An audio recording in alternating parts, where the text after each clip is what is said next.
Hello and welcome to Misano. We are here for round 5 of the M.I.R Championship. It's time for qualifying here at the San Marino Grand Prix, and Charlie is fresh off the back of his double last time out in Austria in the wet. And Jake returns to take the title hunt to his compatriot. I'm Raceboy95, your commentator. Sorry for the delay there, we had a few technical issues. I am joined by my co-commentator, who hasn't been with me, unfortunately, much for the last couple of rounds, but he returns for the full lineup this evening. Woody Howard is back on the mic. Welcome back. Hello. Glad to be back. Obviously, I don't think you've been fully full-time back since we last saw Jake, so both of you taking a temporary hiatus, and it's good to see the Yamaha man back on track, ready to fight again for the title.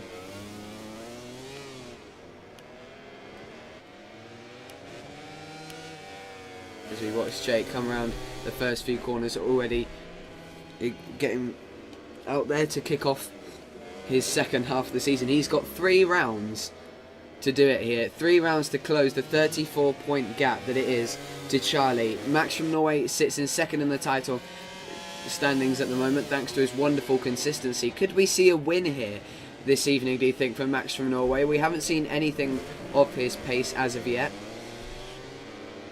What are you thinking? Could a Max from Norway win be on the cards?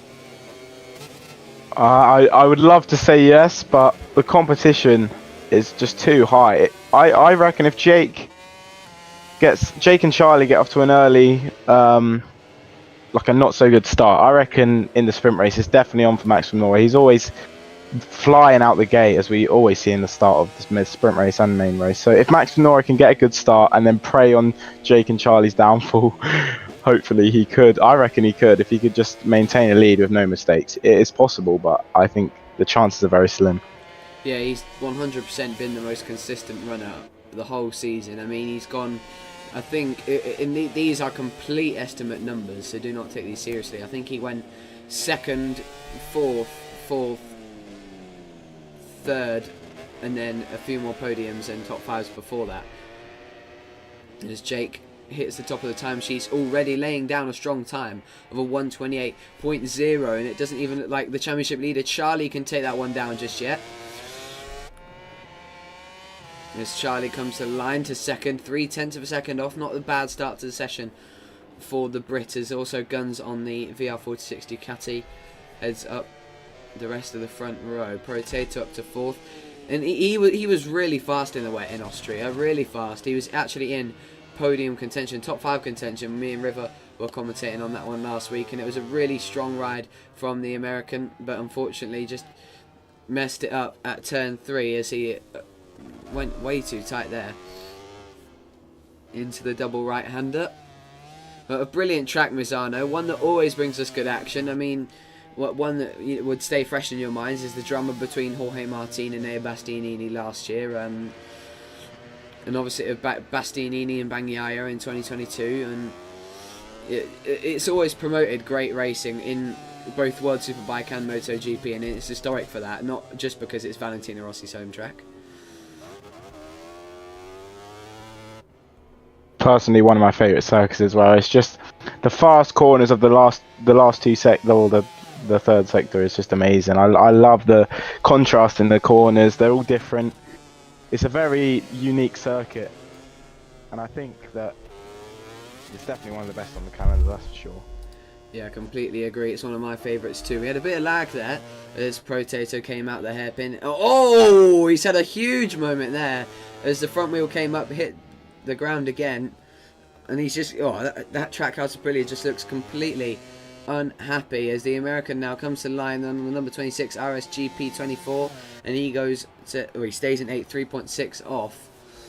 So once again, unless he can find anything, and I will say it's only the first 5 minutes of qualifying, unless he can find anything, it might just be another tricky race meet for the Americans, unfortunately. But let's see what Sharky's got in store, the other American on the LCR Honda. Jake is currently fastest first sector.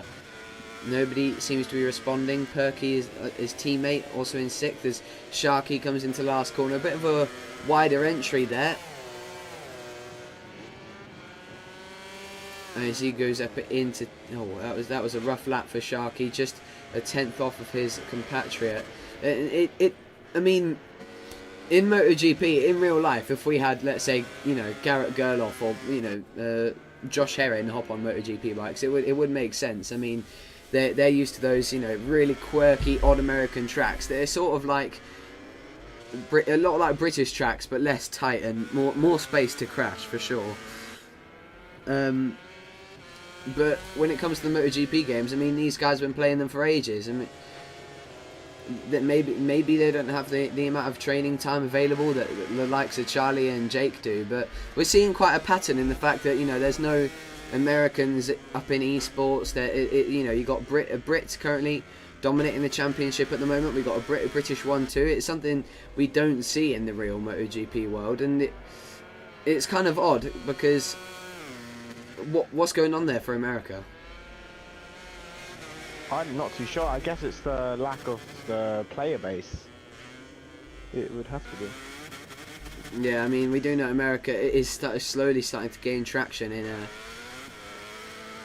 the MotoGP world in terms of fan base, but from what I can see, it's mainly the younger generation of girls that I see quite a lot, and and this is not sexist in any way, but I've never ever seen an American girl play in MotoGP 24. That's very true. And that just shows you, if you're looking to play games for the girls, and don't come over to the MotoGP games, hopping in random lobbies or whatnot. Anyway, Ducksworth is in 7th at the moment, and he was so close to victory in Austria. He had some really strong wet of the pace. I know another number 95 from Great Britain who's got really strong wet weather pace, as he moves up into 4th, 1.4 off Jake. He was on the back of Charlie for pretty much the whole main race, and was looking faster than his teammate at one point, and was looking to make a move, but unfortunately dropped it at the left-hander, heading up to the penultimate corner. And is that a shadow helmet from Sonic? He was running Mike Wazowski the last few rounds, and now it looks like he has moved on to shadow. Let's have a look. Oh, it is a shadow helmet. That's pretty cool. As he makes his way into LaQuercia now on the Italian Ducati here. This is the Italians' only home Grand Prix, so Ducati's home race. I mean, it is anyway, isn't it? Misano. That's why they have World Ducati Week here. Yeah. So because we have no Mugello. But look at this. Guns is also on the fastest first sector along with Jake and Charlie. Jake is going to come to the line to improve. He's following Max from Norway, who's not currently on the lap. Charlie and Guns have dropped off in sector 2, so it doesn't seem like Jake is the strongest first sector, but he's going to improve that. He's going to already dig us into the 27s, and I thought he caught the green there, but it's still valid. He drops us to a 27.7, and that's only his second lap of the session. This is some real, Brad Ray stuff here we're seeing in BSB, where you can just, people say that a lot about Casey Stoner as well. He could just get out there, set a lap, and that was it. It's done. It's pole position. And it's just, could you explain just how hard it is to have that mindset where you just go, I'm going to go out, no mistakes. I've not played in the last, I've not done any laps, well, some people at least today or in the last hour or so. I'm just going to go for it and see what happens. Yeah, it's such a difficult mindset to have. If you go out on sort of one like super pole sort of a lap time, the mistakes and the pressure in your mind just builds up, and you're more vulnerable in corners. You're more likely to make mistakes because the pressure's more on you. You have less of a chance of getting through. Let's say it's the last like 30 seconds and you've only got one lap left. You're really going to put the pace down, and you're really going to want to set a fast lap, but that pressure in the back of your mind is always going to be like resting on your shoulders. So it's a very, very hard sort of thing. It's a very, very hard sort of mindset. You have to be able to combat the pressure. If you can combat the pressure, it's definitely doable, but personally it's not my sort of thing. Yeah, and not only that, you tend to ride tighter and you start to just loosen up as the session goes on.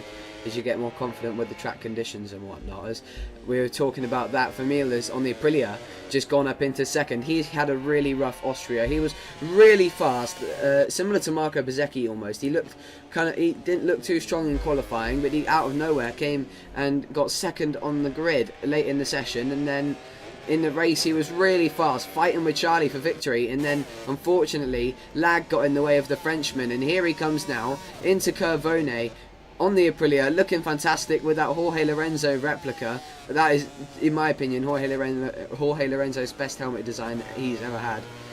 As Vermeil drops around the hairpin and into the penultimate corner. Of course, he's running the complete Jorge Lorenzo lineup as he's following Protato. Let's just hope his Aprilia sister teammate doesn't get in the way. He's going to use him for the slipstream across the line. It's looked like a strong last sector, and he does improve to 0.3 of a second off of Jake, but still the Brit on the Yamaha on his return stays the only rider in the 27s. Let's see what Ducksworth has got in his pocket. Currently personal best in sector 1, and unfortunately, not like real racing, we do not get the sector times. We don't get told how far off he is in the sectors. And we were saying about Max from Norway early on in the session, he's once again there in the top 6, but his pace seeming to lack a lot more than it usually does.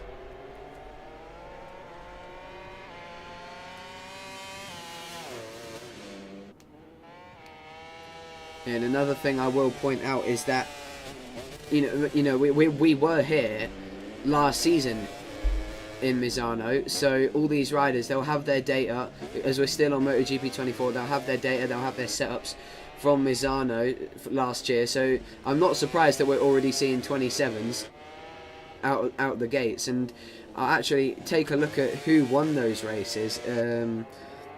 I believe it was Sacred Meerkat did the double.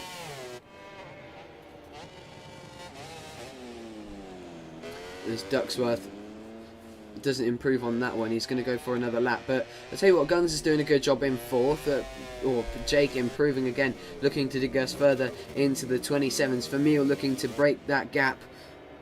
And let's have a look who did win those races in Misano. Yeah, oh no, Jake took the sprint win ahead of Swooz and Sacred Meerkat, and then the main race went the way of, if I can just, oh yeah, oh, of course I remember now, we had that battle on the last lap between Swooz and DCP. Yeah. So it was Jake from Sacred Meerkat and DCP and Swooz.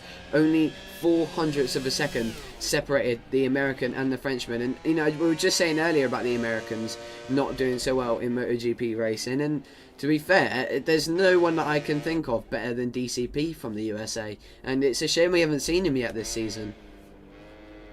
Yeah, he's definitely been away from the game. Here comes Guns. He's currently personal best in sector 2. And I tell you, Charlie, on that lap, he just set the exact same lap time as Vermeil. Well, the chances of that. So Vermeil, obviously setting the lap time first, will get the position. As Guns comes around the final corner now, trying to get in that 1 second gap to Jake. That's similar to Brad Binder last weekend with Vermeil and Charlie. Yeah. Well, yeah, 2 weeks ago, yeah. Who was it again? Yeah, it was because when they were getting through to Q2, who did he draw with? I can't remember who exactly he drew with. All I remember is that he drew with someone. I think it might have been with the Gian Antonio. Yeah, I think it was it was in Q1, wasn't it? Yeah. Yeah. Yeah, so here comes Vermeil onto the back straight, heading down into Curvone. This is where you think the Aprilia is the stronger one, because the Aprilia seems to, well, it is balanced performance, but nonetheless, there's still characteristics to each bike, because he, unfortunately, just as I was saying, the corner he'd be stronger and he exceeds track limits and gets an invalid lap. But it's looking really strong this last sector. It's, really good this, in fact. It's a shame it is invalid, as he took a little bit of a wider entry there. Smart to get him a nice run into the last corner. Obviously, unfortunately, we won't know what this lap time is. So let's see Charlie. Will he improve? And big moment on the curbs there. Careful not to get invalid. Jake's improving in the 3rd sector. And here he comes then to the final corner. Vermeil has got one more go at defending his second place on the grid ahead of Charlie. It's a shame Vermeil didn't enter earlier to get involved in the championship fight. He's just set at 127.4. That's actually let Charlie get the fastest first sector. Here he comes. Yeah, Vermeil fastest first sector. Charlie goes up ahead of Vermeil. Now, the pressure is on the Frenchman. We've got 3 manufacturers on the front row, 2 nationalities. As Vermeil, he ran it a bit wide there at La Quercia, but he's going to get a brilliant exit for it, heading up to Tremonto. What's he got for us? The Jorge Lorenzo runner. He's fastest sector 2. The Frenchman is on it. Let's see what he's got. He's going to go down the back straight. Can he get his first pole position here at Aprilia's home Grand Prix? Down through Curvone. This is where he got it invalid last time out. On the previous lap. Careful Vermeil. This is strong. Heavy on the brakes there. Lots of curb. That was good. That was really good. Here comes Vermeil. Can he do it? He's dropped off a bit in sector 3, but from what we saw, his sector 4 on that previous lap that got invalidated was really strong. He's a little bit wide there on entry once again. Let's see what he can do. Jake was a little bit messy on his way into the last corner, and it looks smooth from the Aprilia rider. Will it be a debut pole position for the Frenchman? It will be close. Here he comes. He lost a lot of time there. Lost a lot of time, and I think Jake had a really, really strong last 2 sectors. And there it is then, Jake on his return, pole position, and the championship leader Charlie finds himself 0.6 of a second adrift. Not good for holding his championship lead. We've got a Brit, a Frenchman, a Brit, and another Frenchman, and another Brit. So, you know, it's war in Europe at the moment, all the way down to Sharkey in 9th. So that is it then. Qualifying, that was an exciting one there. Unfortunately for Vermeil adding to another second place on the grid, and we're now going to go into the sprint race. Now I'm going to quickly throw up the standings to show you the gap in the championship. There it is. Is that 34 points? It's time to get out the calculator. I did this the other day and I'm pretty sure it was 34, but wait, what is that? 116. And then 71 points to Jake's name. No, it's 45. I completely got that wrong. Yeah, does that say 110 or 116? Okay. Yeah, so it is 45 points opposed to the 34 that I thought Jake needed. So, yeah, 45 points is the gap, and he's got 3 rounds to do it. That is 6 races in total. Obviously, 3 of those with half points and half distance.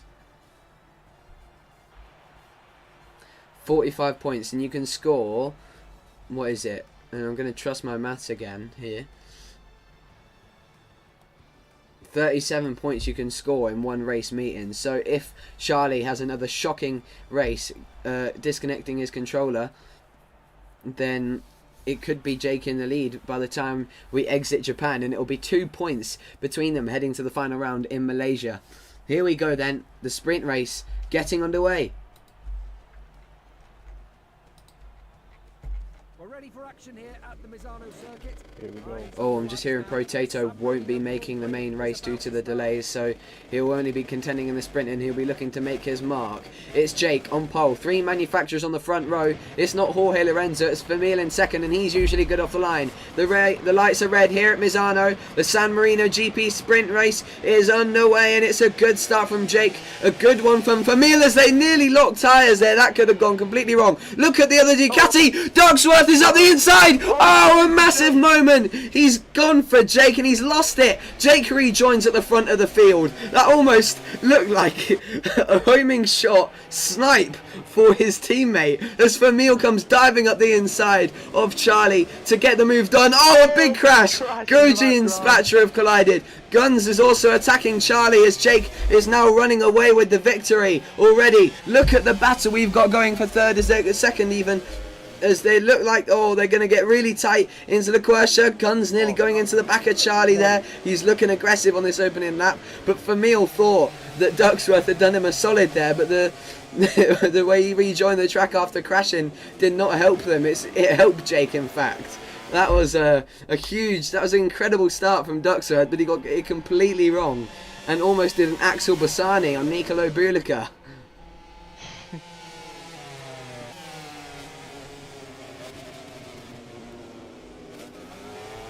And now already everybody's starting to spread out. But Max from Norway, this is the first time really that he's genuinely been outpaced by his teammate. He still wants to be the top dog at the VR46 Pertamina Enduro Ducati team, and he's just, it doesn't seem like his weekend. I remember he'd been really competitive here last year. I think he got a podium in, no, he was 4th in both races. So the pace was clearly there, and here comes Guns actually attacking Charlie into turn 1. He's got it completely wrong. He's ran it out wide. He rejoins the track on the exit of the chicane, which allows Max from Norway to close in further. But now it's the battle for second we're going to be looking for. Charlie and Famil. Oh, I thought Charlie was going to send it there. As we come to this small zigzag-esque chicane, onto the back straight down to the Quersha. Can Charlie get in the slipstream? Who would have thought, you know, you'd be seeing Jorge Lorenzo on a Aprilia. The number 66 chases the number 99. Flip Charlie's number upside down, and you've got the Aprilia in front of him. Oh, he caught the grass there. I don't know how he was on that still. But, oh, both him and Famil were a bit wide there. But it just seems to me like Famil has a bit more than Charlie. Obviously, we saw that in qualifying. But that, I think it's the first time we've genuinely seen weak pace from Charlie. Oh, Jakey has 3 warnings now. Yeah, so it's Famil. Guns has gone down. We were just speaking about Max from Norway not wanting to be the loser of the VR46 duo this evening, and he's got up to his well-beloved 4th place. Now 3.1 off Charlie, who is looking to attack Famil and try and get close to Jake, but it's 1 second the gap. Famil, that Aprilia really does look, he looks like he's fighting it on the heavy braking zones, and similar to what we're seeing from Marco Bezzecchi in real life. It just looks like on the heavy braking he's really got it out of shape. As if you look at Jake there, silky smooth. But that did look good from Famil.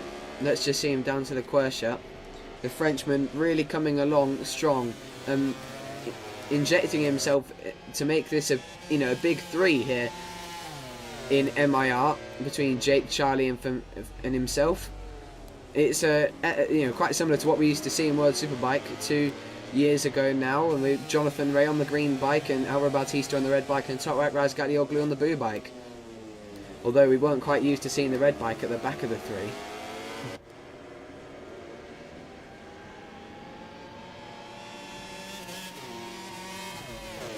And now it's just looking like things starting to spread out. Famil seems to have got into his rhythm, and Charlie is struggling with the track limits warnings. He's on the verge of a long lap penalty. That is huge for the championship standings. It's only the sprint race though. Things can go wrong for Jake. He's not much of a crasher, at least not in M.I.R, but in World Racing League he certainly is. Oh, this is good for Famil. He needs to start putting the pressure on now, but he needs to be careful that he doesn't get one himself. Charlie, you can definitely tell, is pushing on because of that track limits warning, and he's actually closing into Famil. I was going to flick back to Ducksworth and see him trying to catch Goji, but we might just have a little bit of an extra story in here if Jake receives a long lap penalty. A brilliant line there from Famil to get a fantastic exit as Charlie caught a lot of curb there. Oh, Famil was out wide. Oh, he did get that good run, but he underestimated just how much of a good run he got. And he's going to try and attack Charlie on the cutback. Here he comes in the slipstream. He has the advantage of being able to push for one more track limits excursion. Charlie cuts him off. He shuts the door on the Frenchman, and it leaves the door open. Here he comes up the inside. Oh, they're going to bash bars heading up to Tremonto. Famila's going to try and cut it back up on the inside. Oh, it's a dive, and he shoves Charlie out the way. A brilliant move, but Charlie's going to have the exit. Come back at him. What brilliant racing we're seeing for second place. Oh, they bash shoulders again, still side by side up to Carbone, who's going to be, oh, the bravest heading down here. Oh, a big bump on the curbs. Famil almost got a long lap penalty there. Now all 3 of them on the verge of a 3-second equivalent penalty if they don't take their long lap penalties, but Famil turns it well in there in that hairpin. He tries to go around the outside of Charlie, so both of them so close on pace. If only Jake didn't return, then this would be the battle for the win here.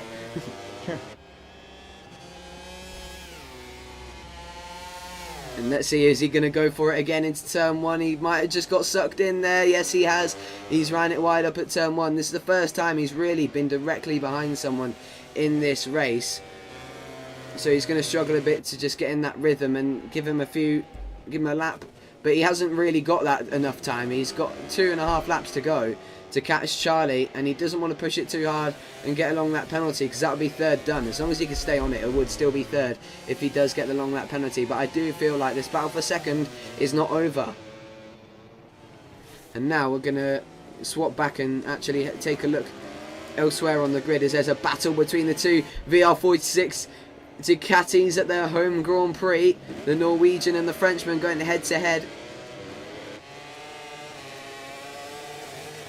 And obviously, you know, teammate kind of thing, it doesn't really matter when it comes to playing online. There's no actual team in it. But when it comes to playing online, at least for you, did you find that there was any, you know, different feeling towards a rider if you were on the same team? Really, to be honest, I just sort of rode my own race. If they wanted to overtake me, they could overtake me. If I wanted to overtake them, I could overtake them. So it's sort of like a real life sort of strategy.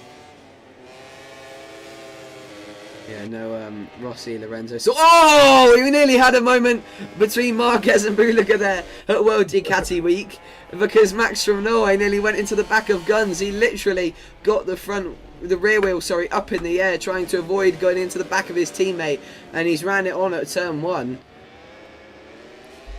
And that was close. And he's been, he's received a warning for that. Charlie's got the long lap penalty with only 2 laps to go. That's huge for the championship. Goji's also received one. Now Vermeil doesn't have to fight. He can relax and take it easy, because he, at this point in time, is guaranteed second place. Now, if you're Vermeil, knowing that, you know, you're on the verge of a long lap penalty, and we're going to go on board with him to really suction ourselves into his shoes, if you're in his position, would you push to overtake Charlie and maybe risk it just in case Jake does get a long lap penalty? Because if you get a long lap penalty as well, you know it'll be a battle, a straight battle between you and Charlie for second. Or would you just play it safe, take home the second, and, you know, just maybe hope Jake crashes instead? Vermeil is on 4 warnings, so I'll be very surprised if he really does try and push, because 1 warning and it's gone. Yeah, but then again though, if he does get the long lap penalty, it'll be a straight battle. It'll be equal between him and Charlie, and Guns is 8 seconds behind, so it'll be all out. And it looks like he's going for it. Here into turn 1, Charlie goes defensive. Here into the chicane, he's ran it a bit wide there. Vermeil trying to get the cut back.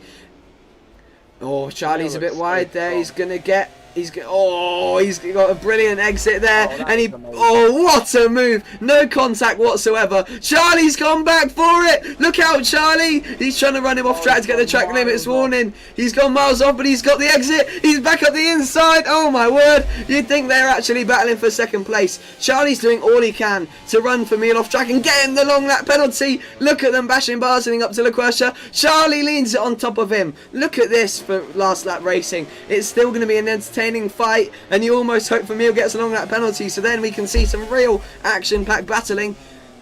Heading into Tremonto, Vermeil, careful there. Remember, you're still guaranteed second at this point. Be careful, you could get an incident warning if you push Charlie out wide. Here he comes in the slipstream. Is he really going to risk it for the biscuit? He is! Around the outside of curve only. That's not going to happen. And just be careful here. That's where he got the warning earlier. I think he's just going to sail it to the line now, unless we see a dive from Vermeil. It would be a bit silly. He's late on the brakes there. Oh, careful! Oh my word! How's he stayed on that? That one, oh my goodness. He went for that one. But here comes Jake around the final corner. A spotless performance from start to finish after being interrupted by Ducksworth. He came and showed what he's worth after the comeback. The Yamaha man on top once again, picking up where he left off at Donington Park. He kicks off the Misano Grand Prix with a sprint win and closes the gap to Charlie in the championship. Vermeil takes home second despite absolutely going for it on that last lap, and it was quite close in the end between the two VR46 men, with Guns retaking 4th place in the end. Max from Norway, another top 5. A good job from him to still be in 3rd in the championship standings for now. Ducksworth, another top 6 for him as he goes down on the parade lap, but Goji 7th, Sharky a decent ride in 8th, and Perky 9th. Spatcher, another really difficult one for the KTM man, as he has nobody to compare to, and Potato down in 11th, as will be losing him for the main race. But what a performance! And I didn't realise I left the standings on there for the whole race. But it's okay, they still saw it. It was only on the side. But yeah, that was that's not the standings anymore, because it's changed now. Jake is up to 2nd, and we are now ready for the main race, and it is going to be intense.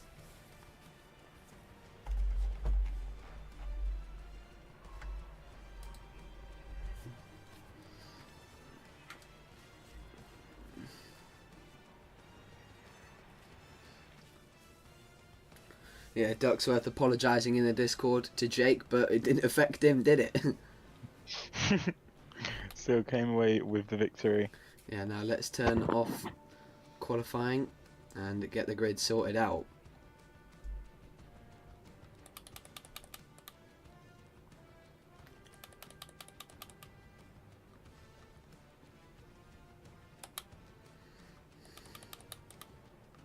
I believe that's correct. And Goji took a quick look back at the qualifying results.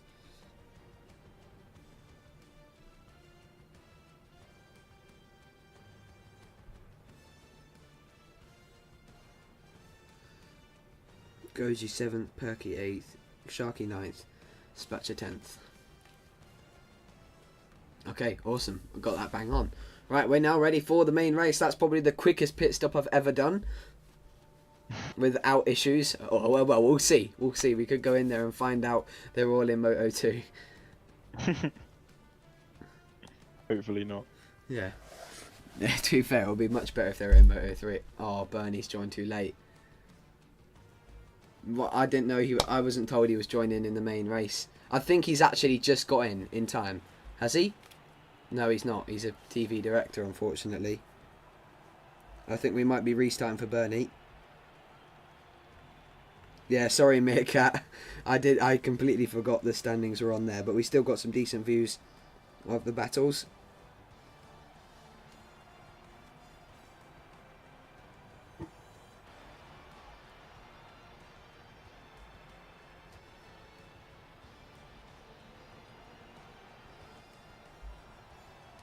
Let's see, are we restarting for Bernie? Oh no, he's just left. So it doesn't look like the Aprilia man, who actually had some really strong pace and got on the podium last time out in Austria in the wet.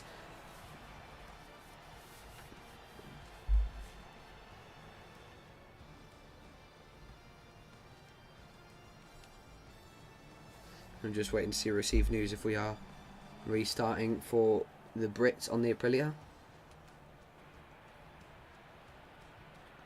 Okay, let's get rolling. Jake first, Vermeil second, Charlie third, Guns fourth, Max from Norway fifth, Ducksworth sixth, Goji, Perky, Sharky and Spatcher. So no, we will not unfortunately be waiting for Bernie. He will join us next time out at Motegi. Here we go. Does Vermeil have something to answer for Jake into turn one? We saw he had really strong early race pace. The main race now about to get underway, and what do you think for this one? Who's going to take this one home? I'm going to say Jake. That's going to be my guess. But are we going to see any wild cards maybe fighting for this podium? Yeah. Okay, then here we go. It is the main race. Sorry to interrupt you there, but it cut already as we now head down to turn one. Vermeil's got another brilliant start and is looking to attack. Here we go into turn one. Are we going to see a wild Ducksworth up the inside? No, we see a wild Frenchman. Two wild Frenchmen now attacking for the podium positions. Charlie's back through. Vermeil's going to get a good exit and try and cut up the inside of Jake. Here he comes. He's got a brilliant run. Charlie's going to try and send it too. Here he comes. Vermeil's on the inside. Jake's got a brilliant line to cover him off. What a brilliant start from Jake and brilliant defence to stop the Frenchman on the Aprilia from coming through. But is it enough? Oh, a brilliant overtake as Vermeil makes his way through. He shoves Jake up onto the curbs. Here comes Charlie to the outside line into La Quercia. Can he get up the inside? There's no room in for the Brit on his compatriot. Spatcher's gone down at the Quersha. He's had a rotten race meeting so far. Guns is up to 4th. Max from Norway's dropped to 5th. It's been a great first lap as coming out of Tremonto. Jake's got a fantastic exit and he's going to try and already get alongside Vermeer. What a brilliant exit up to Curvone as he comes up the inside. That's a brave move. He's on the curbs. Vermeer's back through and he moves him out the way once again. Surely we're going to see Jake back up the inside at the hairpin. We are, and it's going to be Vermeer back through again. What racing we're seeing here, and they're still side by side. Jake's back up the inside. Could we see Vermeer going through at the last corner to still make it a classic? Oh my goodness, this is incredible. Here he comes. He thought about it, but no, he's going to get the slipstream and try and go for it at turn 1. What an incredible first lap. Can we see something from Vermeer? We did say he has incredible early race pace, but he's ran it wide at turn 1 or onto the curbs. And now Charlie's looking to attack, but Guns has already got a really good start as well. So look out for the VR46 Ducati as here comes Charlie. I thought he was going to send it there. Vermeer was a little bit wide and nearly contact between the two factory machines. Oh, a big moment there for Charlie on exit. That's ruined his run down the back straight, and it looks like Jake is now starting to escape. What a battle we had there between the Brit and the Frenchman to kick off the main race. How about that? What a start. Still got 7 laps to go as well, so we've still got a while of a race. Is Jake going to make a mistake? Is Vermeer going to make a mistake? Is Charlie going to make a mistake? We'll never know. We're about to find out, however. Yeah, and it just seems like Vermeer was keeping that gap at a steady 0.6 of a second. We'll obviously see what it's looking like when Jake comes across the line, but it just seems like Guns he seems like he's found something, because it seems to me like he's getting held up a little bit here by Charlie. He looked quite aggressive on the back of the factory Ducati man, but it might just be Charlie getting into his rhythm and now looking to attack Vermeer. But once again, that gap staying pretty consistent between Jake and Vermeer. Here comes Guns then. He's got a bit of a rough exit as Ducksworth also out wide as through goes Max from Norway.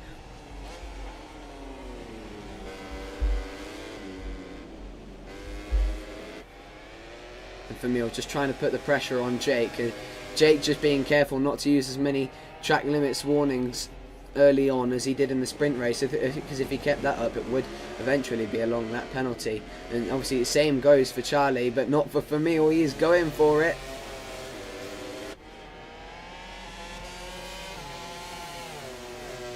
And if you were in Charlie's position, you know Jake is stronger than you, and you've got 3 rounds to go. How would you be taking this? Would you still go for it and live for every battle you can get, because you've still got 6 races in total and about a 41 point gap to play with, or do you still play it a little bit more safe and just try and finish behind Jake in every race? He's got to make his main priority the championship, I feel. I think he should always be given 100% in the races, but he shouldn't be making stupid moves, stupid errors. He should just be, because at the end of the day, Jake could always get more, close that gap in the championship if Charlie makes enough mistakes. So if he focuses on the championship, rides his own race, make sure he's not losing too many points, just like performances we saw in the sprint race. He came 3rd, but 3rd's enough. And today in the main race, if he can once again just get a decent amount of points and make sure that the gap isn't being closed too much by Jake. And yeah, I think he'll win the championship with no problems. Yeah, it just has to limit the damage with only 3 rounds left. As he, in fact, looks to get up to 2nd to further help those championship gap. As Guns has unfortunately received a long lap penalty for track limits excursions. Charlie thought about there into La Quersha, and you just have to feel, watching Charlie on the podium trying to, keep his championship lead, it puts you a little bit on edge, because you just, after the last few races, you never know when the controller's going to die, and you never know when someone's going to go wide, like Vermeer just did there at Tremonto. Contact between the two, and now the Brit is trying to get through. Once again, we're going to see a battle. Vermeer has been the heart of the race at this meeting, literally delivering us all the action here at Misano for Aprilia. And Ducksworth not having a good weekend. Confidence knocked a little bit after that unfortunate mistake in Austria last time out. Oh, lots of curb there for Charlie. I thought he was going to fold it. Now heading into turn 1. Oh, a bit wide there.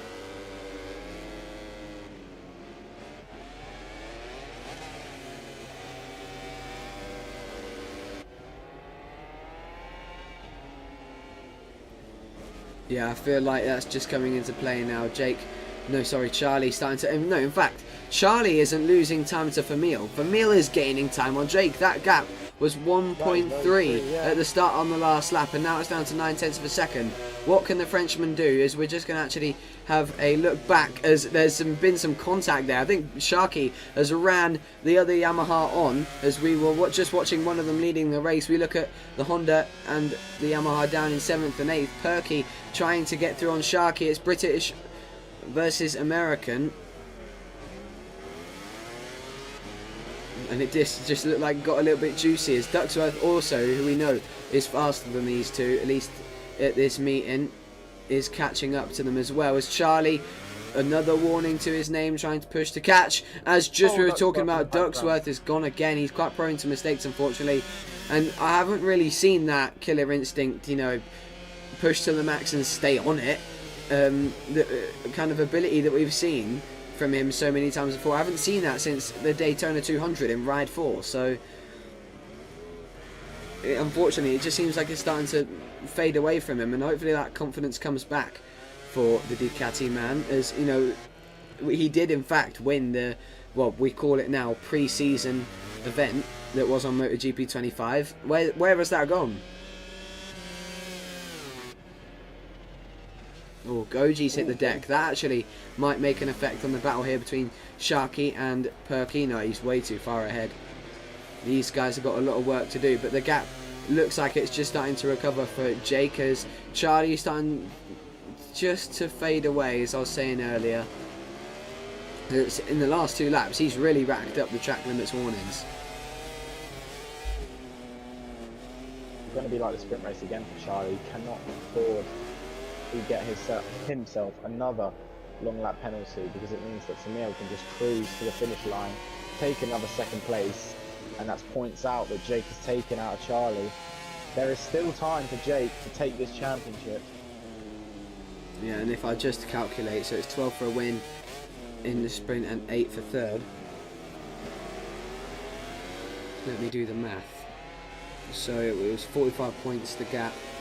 Jake in that race took 4 points out of Charlie, 41 points coming into this race, and at the moment... Oh, Charlie's down! Charlie's gone down the last corner. That's huge for the championship. Can Guns now get on the podium? Yes, he can. He nearly went into the back of him there. Just as I was calculating what it's looking like in the championship, the Frenchman looks to get his first podium in M.I.R. This would be fantastic. He does, in fact, have a long lap penalty. I do not know if he's taken it or not. We will know at the end of the race. I'd imagine he has, but he'll be kicking himself if he hasn't. He'll just be hoping Charlie, trying to catch up, does in fact get a long lap penalty. What a change to this race we just had. Charlie, he could have settled for 3rd, as we were talking about in the sprint race. Maybe just collect as many points as he can, not lose too much to Jake, but just then, massive error. Guns goes into 3rd place with probably a long lap penalty. Yeah, it's 14 points, I believe, for 4th place. So if it stays like this, that will be 11 points taken away from the 4 that Jake has already closed. So that's 14 points that Jake would have taken out of him if it stays at this meeting, which is huge. Oh, green again for Guns. That's another warning. It would be 31 points heading to Motegi, which is 100% doable with somebody like Jake's pace. And if the mistakes continue for Charlie, we could see the gap, if I can guess right, maybe around 22, maybe 19 points heading to Sepang. But it's really going to have to be a complete clean slate the second half of the season for Jake. He can't afford to finish outside of the top 2 really for the rest of the season. It's do or die. At the end of the day, Charlie has it all to lose. Jake has nothing to lose. So yeah, like he can afford to put on the pressure in the championship onto Charlie, as we've seen Charlie just made a mistake and crashed out of third place. So that's exactly what Jake needs. It's exactly what he will get if he can continue doing this, because Charlie has just shown that maybe he's not too good under the pressure. Yeah, now Charlie, well, we know he's a MotoGP minor champion in World Racing League. But to be fair, he didn't really have much rivalry for it, because Visek, his closest rival, was either, you know, there and competing, or wasn't. He missed quite a lot of rounds, and then he retired halfway through the season. So it was really plain sailing for Charlie, and it was up until the point where Jake's returned at the start of this race meeting. So he's not really had that experience before, fighting for the championship and defending it like this.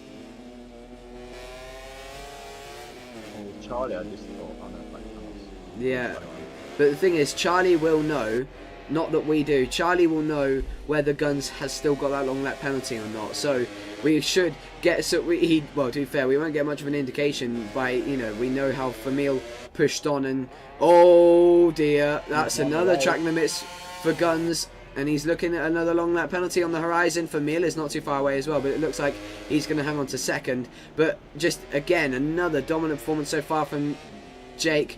What can Guns do about Charlie? Is it a long lap penalty that he has got, or will it be Charlie pushing too hard for it? We'll get an idea. If Charlie knows he's got that long lap penalty still, he will be calm. He'll wait for it and just let him go, and he'll have it. But it looks like he's pushing on here to catch Guns, so I do believe that he has taken the long lap penalty. We do know that was a glitch on MotoGP 24, where it still shows up even if you haven't done it on the race director's side. But I'm sure Guns, if he has got it, he's praying for Charlie to run onto the green at some point. But it does look like Charlie either doesn't have the pace, or he's just waiting it out. Guns doesn't have the little, oh no. No, he's either, yeah, because he got it at like lap 2, so he must have done it by now. Yeah, surely. Because it would have ran out.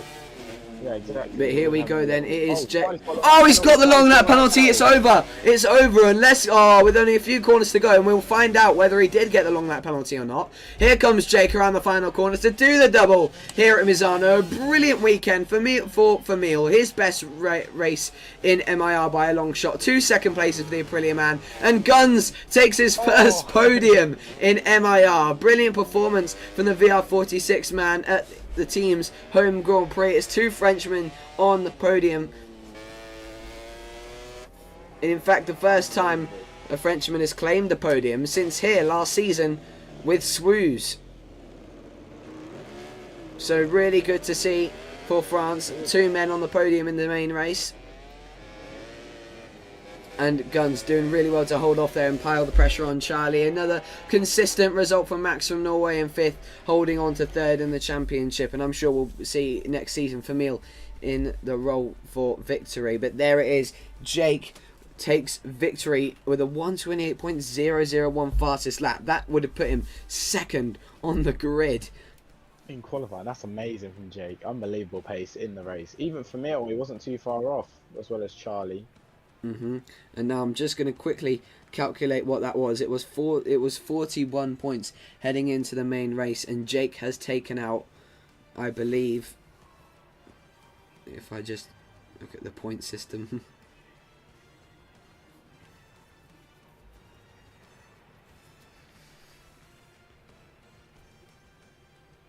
So for 4th place in the main race is 13 points. So and Jake scored 25, so it was 41 coming in to this main race. And Charlie in the chat blaming Misano, saying it's a shit track. Oh, apologies for the language. That was his words, not mine. So that 41, and what's that? He's taken 12 points out of him.